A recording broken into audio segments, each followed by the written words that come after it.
Ya Pak, izin saya share screen Pak. Ya.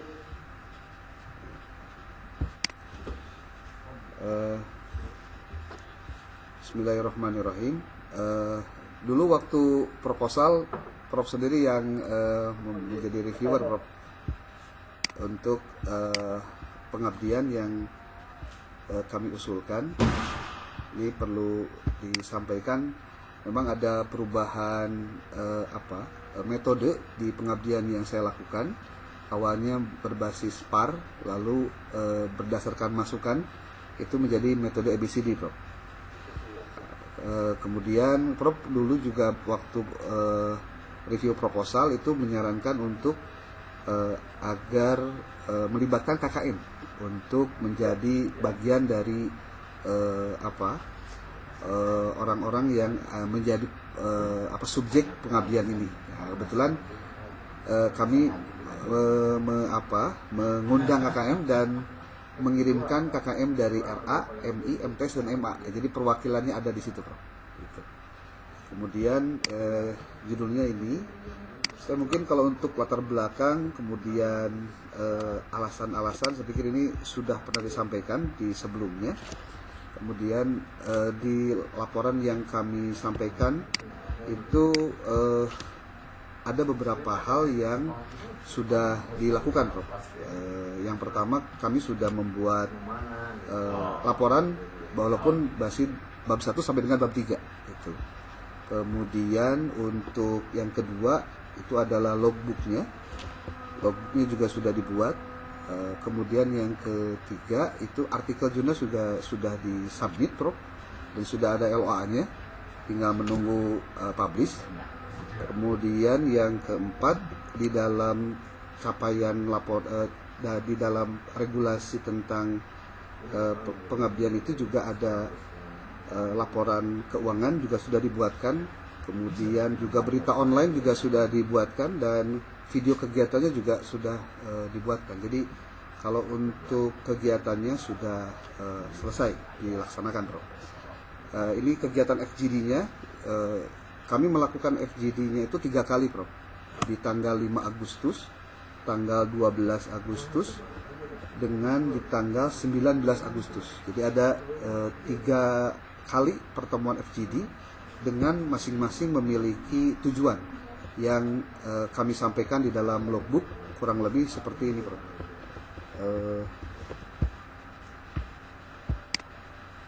Ini rundown kegiatan yang dilaksanakan oleh tim pengabdian kami. Dari mulai tanggal 15 Juli ada rapat dari tim pengabdi, kemudian juga ada kegiatan-kegiatannya sampai dengan finalisasi laporan di bulan Agustus kemarin. Kemudian juga kami perlu laporkan terkait dengan beberapa temuan dari pengabdian yang dilakukan oleh kami, yaitu detailnya sebetulnya sudah terdapat di dalam naskah, tapi ini mungkin sebagai laporan dulu, bahwa di program pengabdian itu karena terlaksana dari bulan Juli sampai dengan Agustus, melibatkan ada 10 kepala madrasah, 1 orang kasih madrasah, lalu ada pengawas madrasah juga, dan juga ada pokjawas, dan kepala madrasahnya adalah perwakilan dari KKM masing-masing. Kemudian fase yang dilakukan dalam pengabdian menggunakan metode ABCD itu adalah dengan discovery, dream, design, define, dan disseminate. Nah, kemudian seluruh proses ini menautkan dengan nilai manajemen Islam, yaitu ada amanah, adil, musyawarah, itqan, dan ihsan. Adapun 3 luaran pokok yang tercapai itu, yang pertama peta aset lokal yang tervalidasi pada setiap madrasah.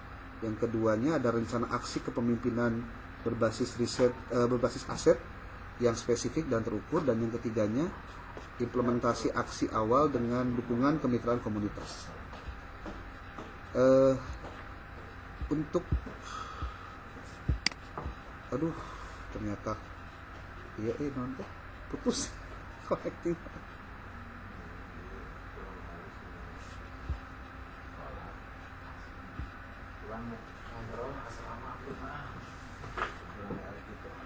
Assalamualaikum. Mohon maaf Prof. Keputus ya Prof ya. Terlempar. Mohon maaf. Siap sebentar. Ini aduh.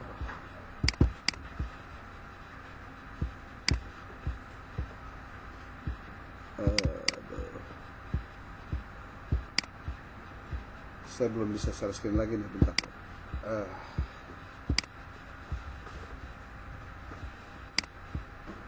Mohon maaf Prof. Ada ya terlempar.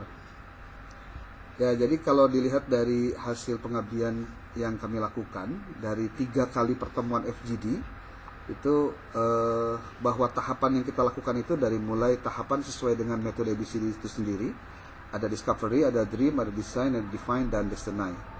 Lalu proses dari keseluruhan ini menurutkan pada nilai manajemen Islam, yaitu ada amanah, adil, musyawarah, itqon, dan ihsan. Lalu pokok luaran dari kegiatan ini, pertama diketahui bahwa peta aset lokal yang tervalidasi pada setiap madrasah. Jadi ternyata madrasah itu memiliki aset-aset yang selama ini belum diberdayakan gitu. Dan karena dengan metode ABCD itu kita gali apa yang sebenarnya bisa mereka manfaatkan dengan maksimal untuk mereka gunakan bagaimana pengembangan madrasah yang seharusnya mereka jadikan sebagai bahan untuk lebih powerfulnya madrasah di depan masyarakat gitu. Nah, yang kedua, kita juga menyusun rencana aksi kepemimpinan berbasis aset yang spesifik dan terukur. Dan ini mungkin diskusinya bisa ada perpanjangan. Jadi setelah saya kegiatan ini, diskusi di grup itu masih terus berjalan gitu, Prof. Kemudian yang ketiganya, bahwa implementasi aksi awal dengan dukungan kemitraan komunitas ternyata memang diperlukan dalam proses bagaimana penguatan kapasitas kepala madrasah dalam kepemimpinannya gitu. Itu mungkin yang bisa disampaikan untuk sementara, dan saya sudah sampaikan dalam dalam laporan itu seperti yang tadi saya sampaikan. Ada laporan baru 3 bab, Prof. Itu laporannya baru sementara. Lalu kemudian ada logbook dari kegiatan pengabdian, lalu laporan keuangan juga, dan ada artikel pengabdian sudah disubmit di Jurnal Al-Hikmah Sinta 4. Kemudian ada berita online juga kita sudah buatkan. Lalu ada video kegiatan yang mungkin nanti ini linknya bisa diklik gitu, Prof. Gitu. Demikian, mungkin mohon masukan dan tanggapannya, Prof. Prof. Mulyaman, yang pertama untuk laporan penelitiannya nanti di-upload ya, karena yang di-upload itu baru 3 bab. Indikator kinerja utama atau apa? Oh, iya, salah klik itu. Iya. Ya, tapi lebih ke laporan, misalnya bab 4 gambaran utama nggak apa-apa tentang madrasah dan sebagainya, tapi sudah biar kelihatan sudah ada progres. Ya. Laporan keuangan sudah oke, kemudian logbook mungkin nanti bisa dilengkapi ya. Ya, siap. Karena di logbook itu sama dengan rondan kegiatan yang pelatihan kepala. Itu nanti lebih umum mulai dari proposal sampai sekarang. Siap. Rapatnya mungkin lebih bisa dilaporkan untuk logbook biar nanti bisa memadai, karena yang itu hanya rondan kegiatan. Padahal kegiatan itu hanya satu bagian dari rangkaian kegiatan pengabdian yang telah dilakukan. Siap. Oke, kemudian sebetulnya menarik ketika kemarin kita sudah kasih beberapa ya, karena awalnya lebih par atau apa Pak? Tadinya par, Pak. Metodenya par. Ya, par biar kan lebih luas kegiatannya. Iya.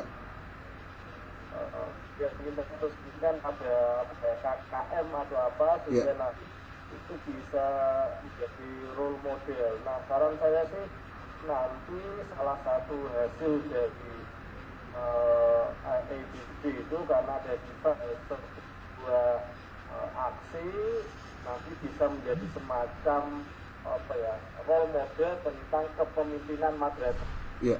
Siap. Kepemimpinan madrasah yang ideal, yang kualitas, karena melakukan FGD itu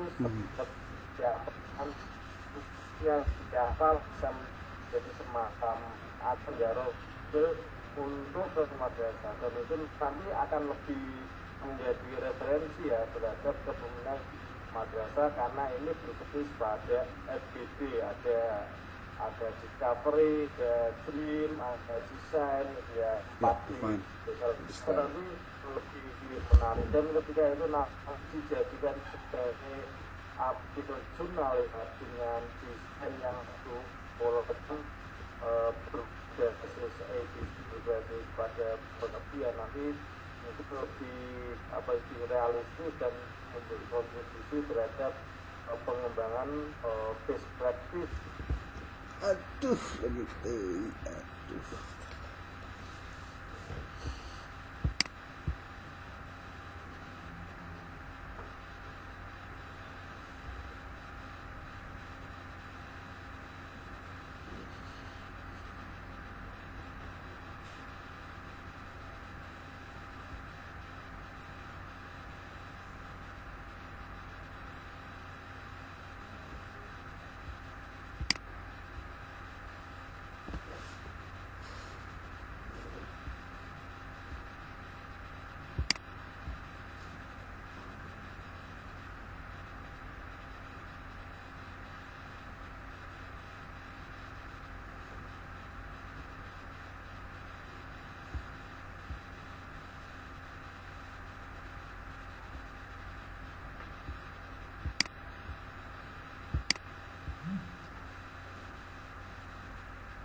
Ingat nge-lag wae.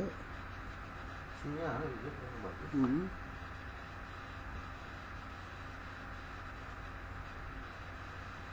Padahal itu lokasinya itu.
Selesanya kok S2 kemudian dan di Selasa nama mikrotek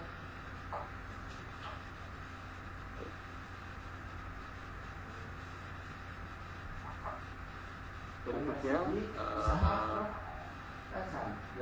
yang sudah kami lakukan ya, penelitian ini menggunakan pendekatan kualitatif dengan analisis sistematik berbasis perangkat lunak NTIPO 12.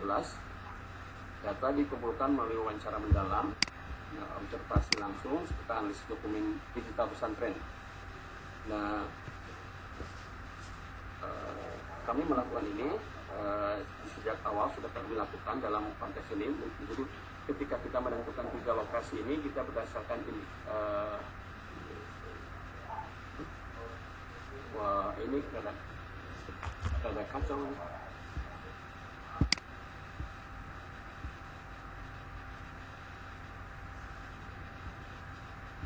Halo.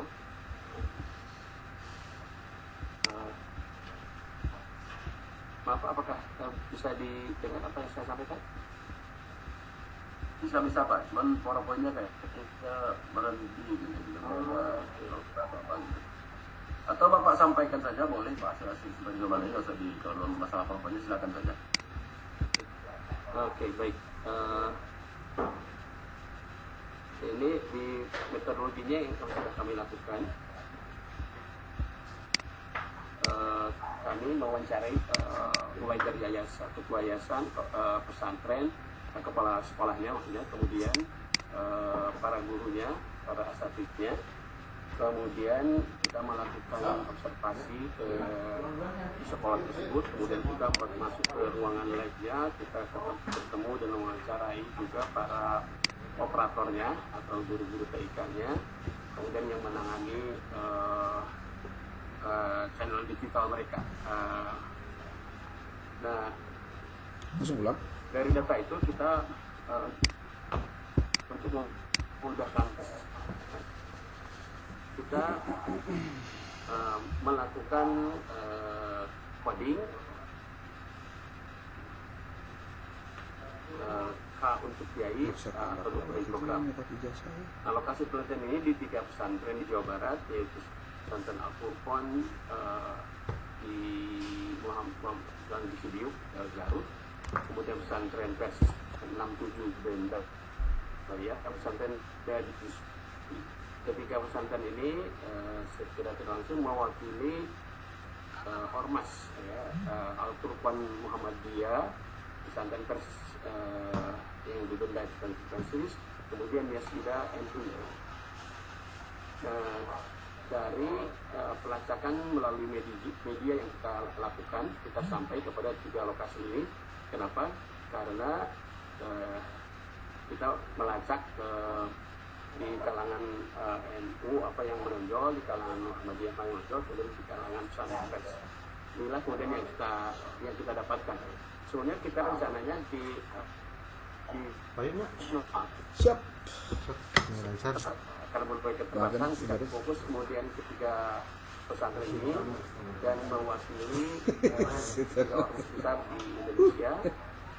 Kemudian yang paling menonjol dalam peran medianya adalah ketiga pesantren ini.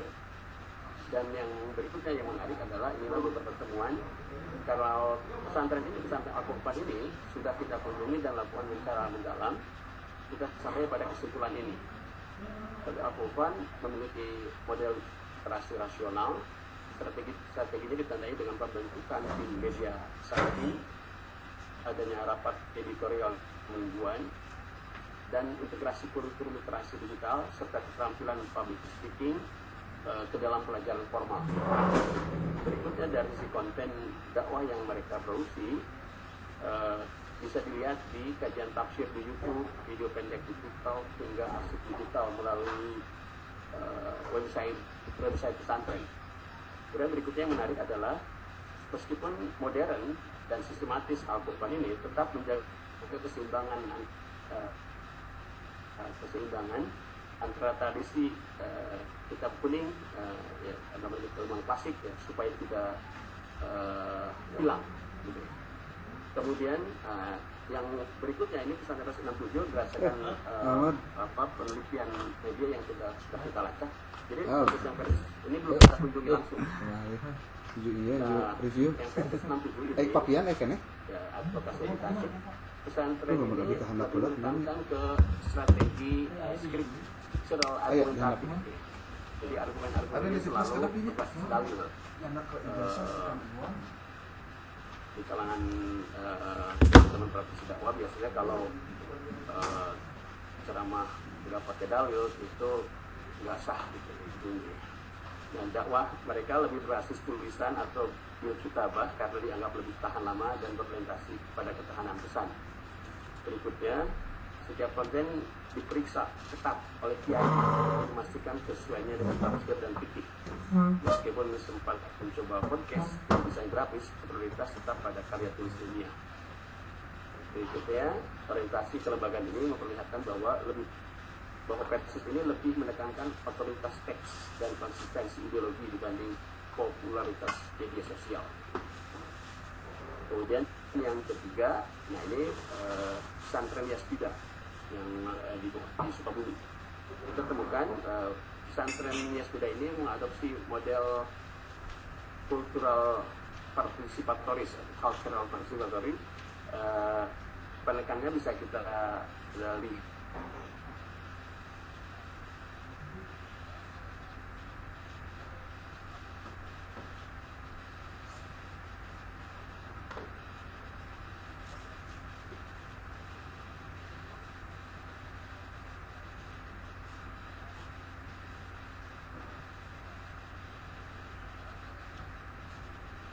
Gak ada suaranya ya, Pak Rifki, gak ada suaranya. Ya, lupa lagi nih Pak.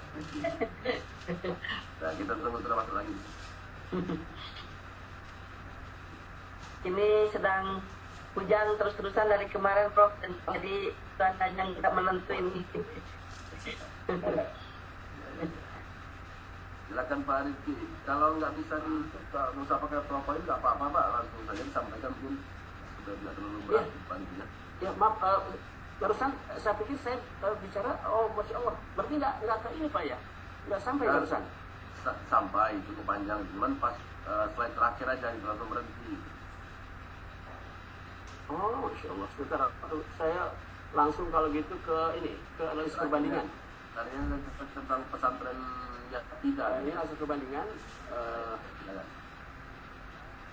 Yasbida, oh ini berarti. Ya, pesantren ini lebih menekankan kepada cultural participatory yang lebih ke semacam mengadopsi budaya gitu ya. Nah ini kita lihat santri diberi kebebasan berkreasi, misalnya mengemas dakwah melalui musik tradisional, cerita rakyat, media islami hingga podcast gitu. Berikutnya, pendekatan ini membuat Yasbida lebih dekat dengan generasi muda dan masyarakat desa. Namun keterbatasan infrastruktur dan konsistensi unggahan masih menjadi kendala. Yang keempat, meski demikian, identitas kultural Yasbida ini justru memperkuat relevansinya di tengah masyarakat karena dakwah hadir dengan bahasa budaya yang akrab dengan kehidupan sehari-hari. Nah, ini hasil pembandingan berikutnya. Jika dibandingkan, ketiga pesantren ini memperlihatkan orientasi yang sangat berbeda. Yang pertama ini, Al-Furqan lebih sistematis dengan literasi digital dan manajemen media yang modern. Sementara di Persis melakukan disiplin scriptural, kitab suci, pendekatan dalil dengan otoritas kiai sebagai pengendali utama. Di Yasbida memilih fleksibilitas dengan mengintegrasikan seni dan budaya lokal. Temuan ini memperlihatkan bahwa faktor kelembagaan adalah pesantren.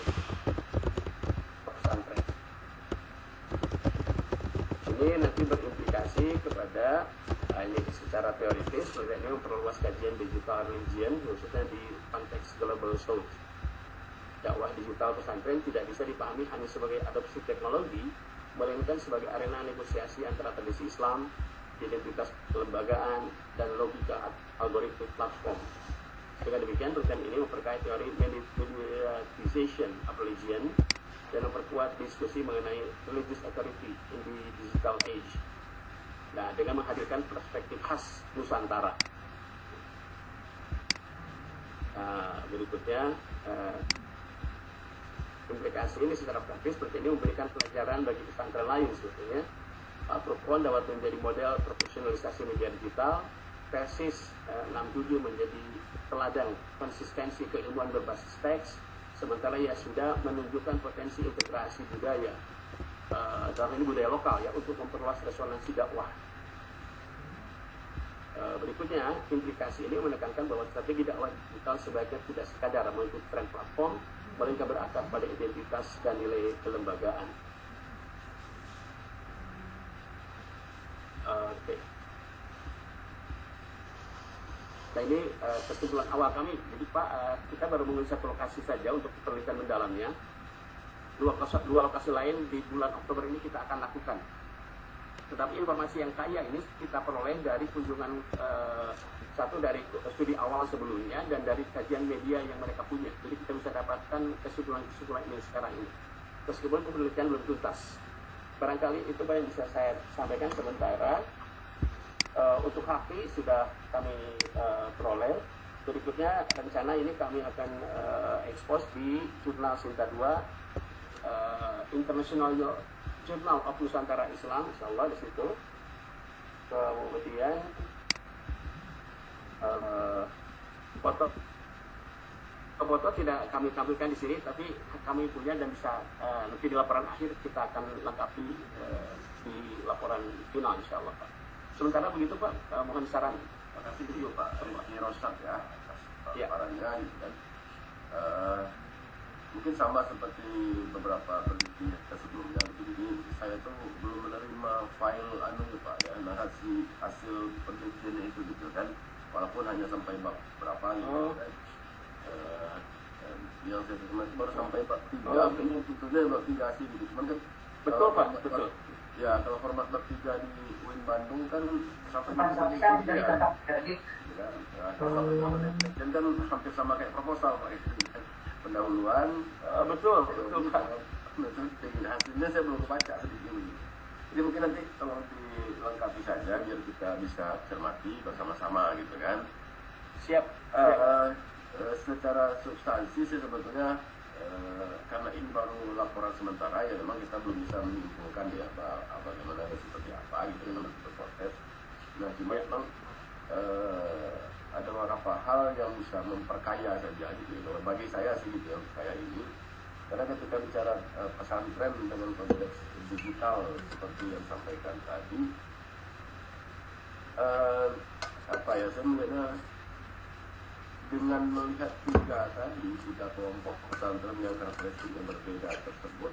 Nah kalau sudah disambungkan dengan dakwah digital tersebut yang menunjukkan proses atau menunjukkan progres yang cukup signifikan lah, karena dakwah itu kan tujuannya kan untuk amar ma'ruf nahi munkar gitu ya, mengajak kepada umat sih sebetulnya itu. Jadi ketika dakwah ini tidak memiliki signifikasi yang kuat terhadap umat, ya tentu ada sesuatu yang belum sempurna di situ gitu. Nah mungkin bisa diberikan dari hasil Bapak nanti, mungkin dia akan mungkin bisa depan ke sana gitu kan, bahwa sebetulnya karakteristik seperti ini gitu kan. Dakwah digital terus bisa dikatakan mungkin suatu keniscayaan gitu kan, yang misalnya kayak Persis gitu ya kan, yang konsisten misalnya dengan model dakwah tulisan. Nah mungkin memang agar lebih berdampak ya tentu mungkin ada salah evaluasi ke cara-cara digital gitu kan. Nah, seperti itu gitu. Itu peneliti yang paham ya apakah memang seperti itu, terlepas dari apakah itu sebuah platform sendiri dari pesantren itu yang memang mungkin basicnya kita tidak mungkin pakai ini karena kita seperti itu ya, terlepas dari seperti itu gitu ya. Tapi kan persoalannya ketika bicara dakwah kita bisa tahu bagaimana ini memberikan dampak atau efek yang lebih baik kepada publik gitu. Nah mungkin ini menjadi catatan mungkin bagi peneliti ya ketika mendalami ini masih ada waktu gitu. Ya kemudian tolong nanti mungkin ini Pak ya, karena saya baca di proposal itu kan teorinya sangat banyak Pak, itu kan ada berapa macam teori gitu ya. Ya. Gitu lah. Nah nanti pada saat pelaporan karena ini kuantitatif ya, itu dia sangat fleksibel. Karena teori-teori yang dikemukakan itu tidak seluruhnya juga kemudian itu bisa harus kita pakai. Jadi bisa fleksibel berkembang dengan situasi kondisi di lapangan gitu.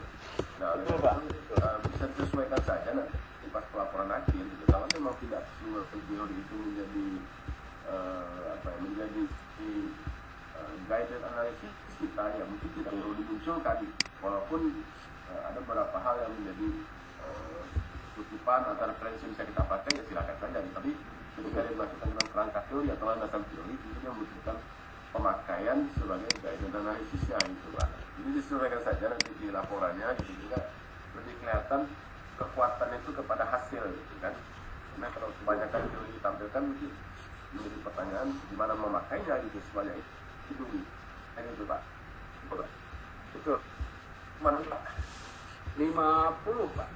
Berarti Scopus Pak ya? Outcome-nya ya? Sinta 2. Oh Sinta 2 ya? Iya. Iya. Sudah berprogres sampai di mana sekarang Pak? Sudah ada progresnya atau gimana? Atau baru kan mulai? Sudah ada Pak, sudah ada. Dia karena kita disyaratkan ketika kita baru mengunjungi satu lokasi, kita bahkan bisa kita menyusun artikel untuk satu lokasi saja dulu. Gitu. Oke. Gitu sudah ada artikelnya. Ya. Bisa apakah bisa saya share artikelnya? Ya boleh silakan aja Pak. Kalau misalnya saya takut nanti macet lagi. Oh iya ya. Ya intinya sih sebetulnya ada kesiapan saja gitu memulai proses Oh iya siap. outcome dari ini saya ingatkan saja karena pengalaman kita kita lupa gitu ya. Ketika sudah tahun lewat atau boleh lupa gitu. Nah membongkar lagi Siap. hangat-hangatnya penelitian ya udah kebun aja lah seluruhnya gitu. Paling nggak draftnya udah Sangat saya ada, perhatikan gitu. betul Pak. Dan saya sudah paham dengan itu dan kita sudah siapkan kerangka Halo, format salah. Bapak belum beres ya? Belum beres. kita untuk Sekitar jam 4 lah, jam 4-nya. sudah dapat, Jam 4, bahkan jam 4. sudah, Ya. kalau seandainya itu harus kita kirim satu artikel itu kita bisa ke satu lokasi. Tapi kita belum tunjukkan lebih dalam di dua lokasi yang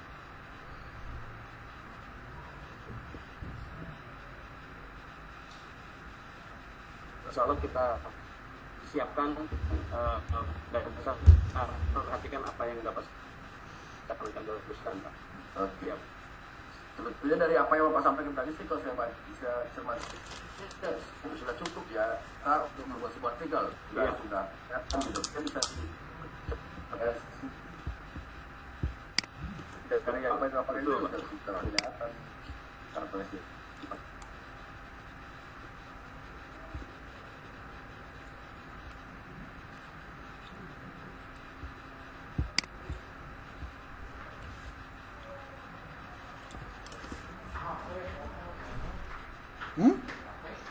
Waduh.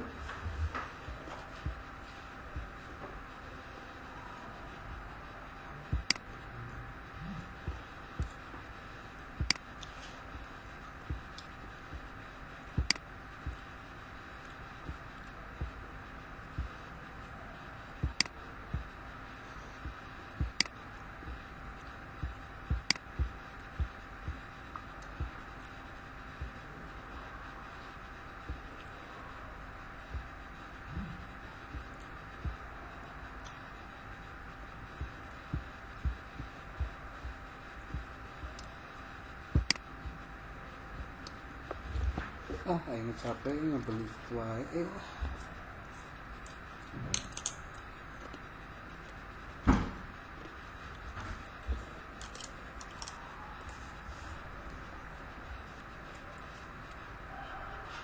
Masyarakat Prof, bukan penelitian kalau saya. Ini coba jadi ini. Keren.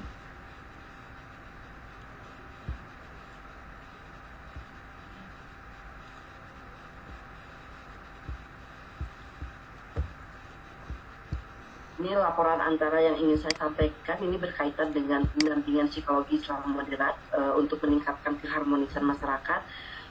Kami mengambil klasternya pengabdian masyarakat berbasis lembaga pendidikan keagamaan dan kemasyarakatan dan modernisasi beragama. Kami ada 5 orang, saya dengan salah satu dosen di Fakultas Psikologi dan yang 3 orangnya adalah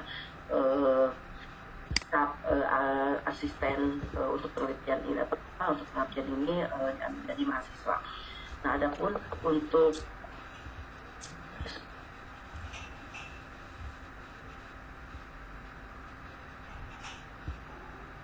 ini ya,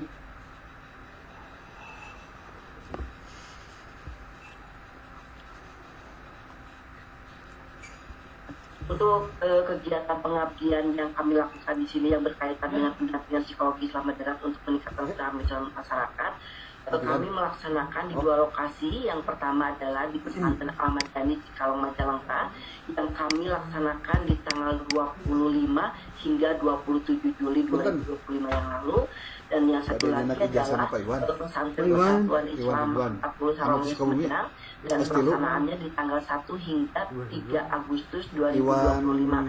Nah, program ini bertujuan meningkatkan kehidupan santri yang terintegrasi nilai-nilai Islam moderat dengan penerapannya melalui dengan tahapan-tahapan yang kami lakukan ada 5. Yang pertama adalah berkaitan dengan melakukan identifikasi masalah sosial di seputar santri di 2 pesantren tersebut dengan diskusi kelompok. Dan yang kedua, kami melakukan analisis terhadap nilai-nilai Islam moderat yang relevan yang memang berhadapan perbedaan dan konflik di santri pesantren tersebut. Dan yang ketiga berkaitan dengan perancangan solusi bersama dengan bentuk workshop kreatif.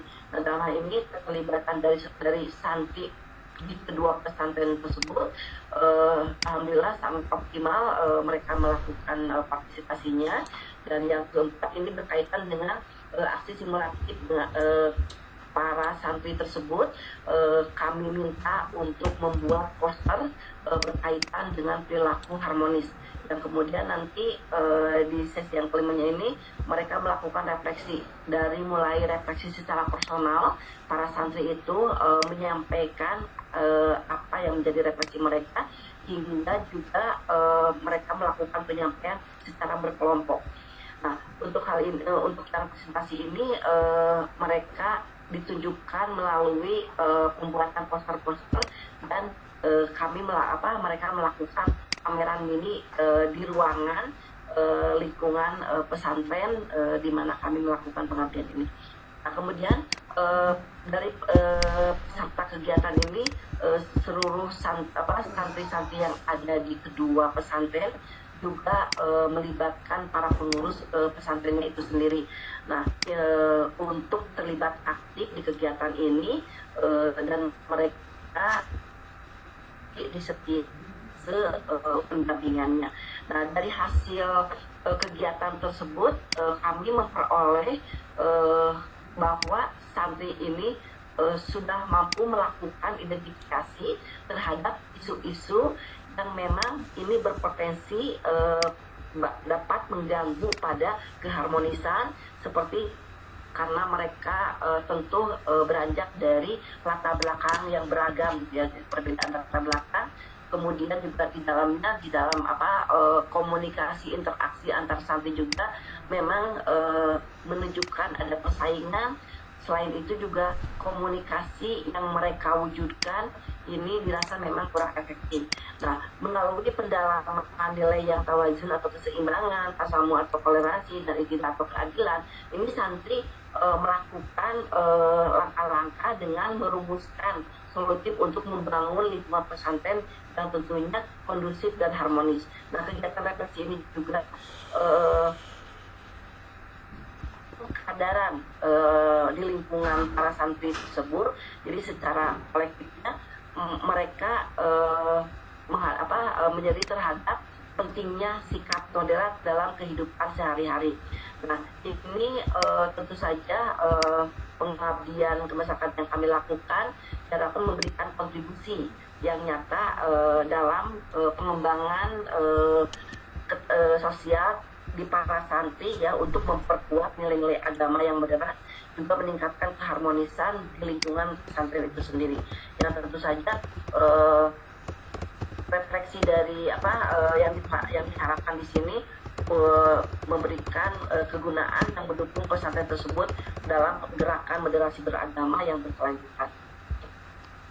Ini timing yang kami yang kami telah agendakan dan telah dilaksanakan dari mulai kami melakukan persiapan untuk PKM-nya, pelaksanaannya, hingga kemarin terakhir itu kami melakukan rapat untuk penyusunan laporan, karena untuk laporan antara ini belum sampai pada penuntasan penyelesaian dalam hal analisis data serta pembahasannya. Juga nanti tindak lanjut yang akan kami lakukan publikasi jurnal serta PKM.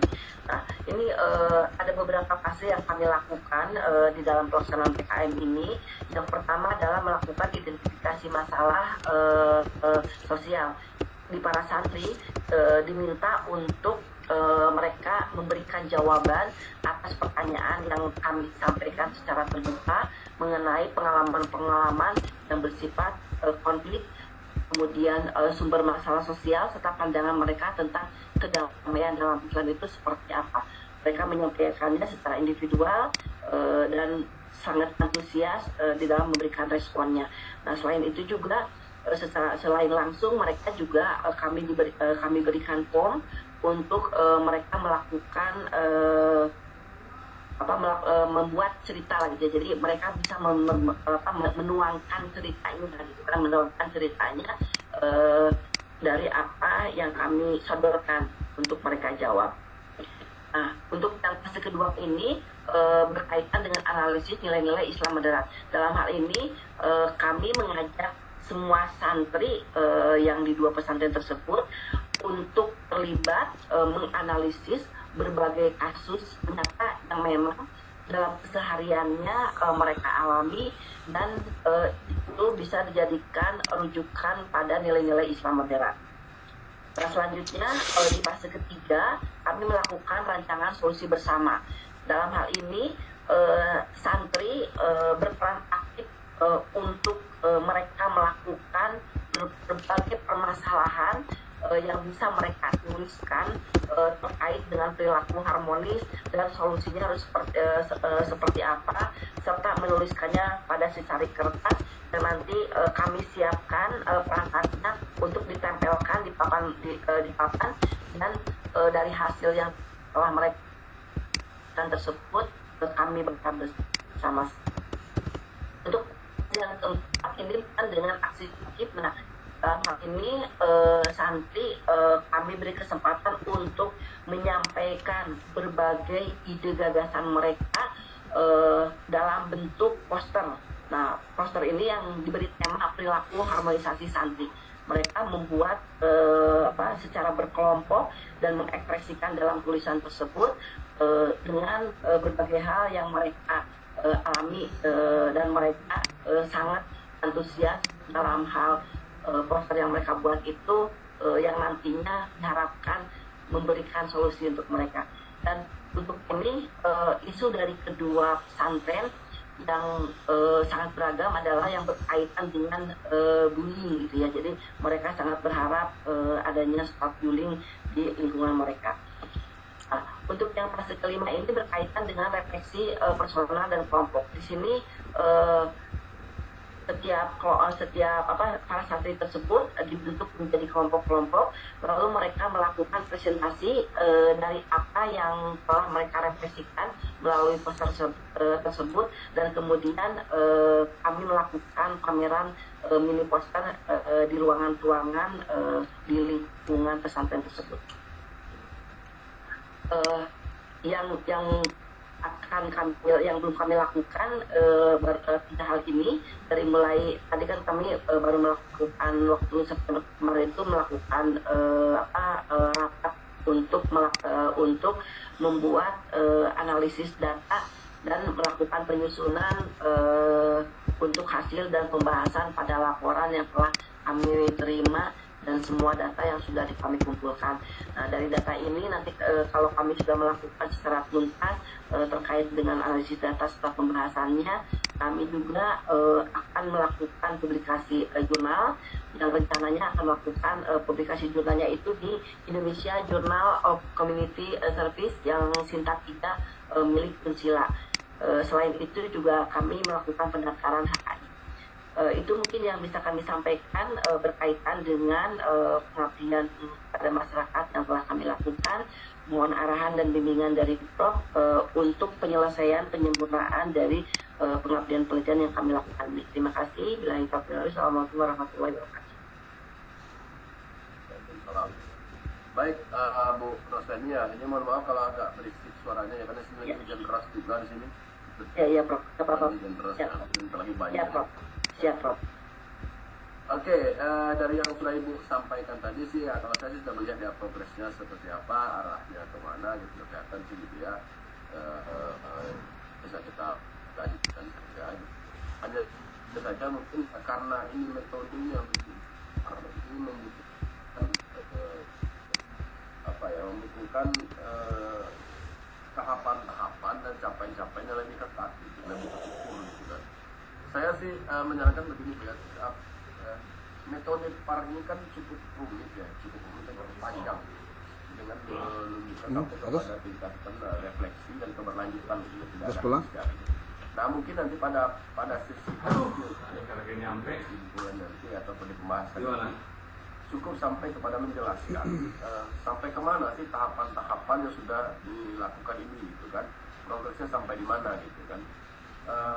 Ini untuk menegaskan ya keterbatasan ditemukan oleh peneliti gitu, pengabdi gitu ya. Di latar belakang apa di bab 1 itu juga disesuaikan metodologinya gitu kan. Ada kondisi-kondisi keterbatasan yang harus dihadapi gitu kan, terutama keterbatasan waktu yang tidak mungkin ya menyelesaikan sebuah persoalan manusia gitu ya dalam rentang waktu yang 3 bulan, itu nggak mungkin gitu ya. Cuman dalam waktu 3 bulan itu pasti ada sesuatu yang sudah berhasil dilakukan. Nah keberhasilan itu saja mungkin yang perlu dilaporkan sesuai dengan tahapan PAR tadi gitu. Misalnya gini, PAR itu diawali dengan tindakan identifikasi masalah. Ya, nah mengidentifikasi masalah saja itu sudah cukup rumit ya, karena PAR ini kan identifikasi masalahnya bersifat partisipatif. Nah tadi sudah tayangkan bagaimana penggunaan media-media alat peraga gitu untuk menunjukkan partisipasi warga gitu ya. Tapi perlu dicermati juga apakah partisipasi itu cukup bisa dikatakan partisipatif ataukah mungkin juga ada intervensi dari pengabdi gitu kan. Nah karena PAR ini lebih menunjukkan partisipasi yang betul-betul real dari komunitas itu gitu kan. Jadi pada tahap identifikasinya sudah cukup panjang, nah sampai kemudian kepada tahapan untuk menetapkan apa yang mau dilakukan gitu kan. Dan semuanya harus berbasis kepada itu gitu kan. Jadi tidak juga bisa kalau misalnya saya tidak mesti juga harus dipaksakan bahwa ini harus sampai kepada tingkat penyelesaian masalah gitu kan. Saya yakin kalau itu dipaksakan jadi nanti nilai originalitasnya justru jadi dipertanyakan oleh ibu ya. Karena kalau 3 bulan kok sudah selesai gitu kan. Nah, akan lebih ideal kalau dalam rentang waktu itu menyampaikan atau menjanjikan bahwa tahap pengabdian itu hanya sampai kepada tingkatan apa gitu kan. Ini masih ada persoalan-persoalan lanjutan nanti tuntaskan lagi gitu. Nah ini mungkin bisa untuk program-program berikutnya. Itu ya mungkin dari saya. Jadi jangan dipaksakan ya. Kalau orang itu sampai sini kita begitu ya. Rata-rata masyarakat PAR kan justru teman-teman LS kan sebetulnya. Itu butuh waktu panjang, bisa setahun, 2 tahun gitu kan. Sampai kepada perubahan yang diharapkan.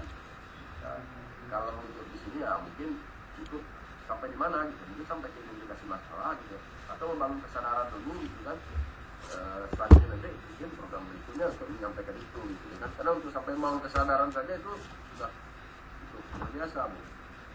Baik, Prof. Oke, itu saja mungkin ada siap-siap saja untuk artikelnya untuk ya outcome-nya gitu. Dan saya sarankan juga ya benar-benar begini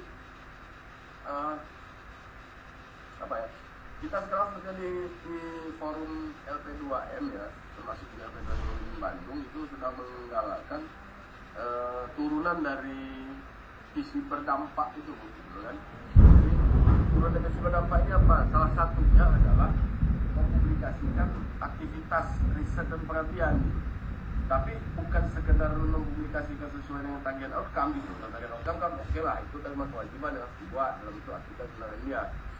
Nah cuman ada outcome tambahan yang bisa dimunculkan juga yang saya rasa tidak terlalu rumit gitu, yaitu publikasi dalam bentuk tulisan ilmiah populer. Dan pengalaman di belakang pasti sangat banyak itu, bagaimana mereka di komunitas, bagaimana kesadaran gitu. Dan cuilan-cuilan itu ya bagian-bagian kecil dari apa yang ditemukan lapangan kan bisa jadi publikasi itu gitu kan. Nah kemudian mungkin dipublikasikan di media massa online, nah itu akan lebih menunjukkan keterdampakannya, karena yang membacanya pasti orang banyak. Kalau di artikelnya kan yang membacanya kan ya pasti komunitas terbatas kan? ya. Tapi kalau dibuat dalam bentuk ilmiah populer yang lebih bahasa feature gitu dan bahasa lebih sastra gitu kan, nah siapapun bisa baca. Baik, Prof. Oke. Itu aja mungkin Bu ya. Ya, terima kasih Prof. Terima kasih Prof. Sukses. Terima kasih Prof. Mangga selanjutnya Pak Mulyawan ya, yang terakhir ya. Siap, Prof. Saya boleh lihat dulu Prof. Mangga. Karena masih ada kelas. Terima kasih Prof. Ya, sehat-sehat selalu Prof. Assalamualaikum. Salah. Silakan Pak Mulyawan. Ya, terima kasih Prof. Izin share dulu Prof.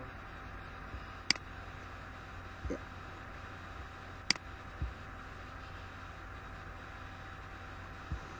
Assalamualaikum warahmatullahi wabarakatuh.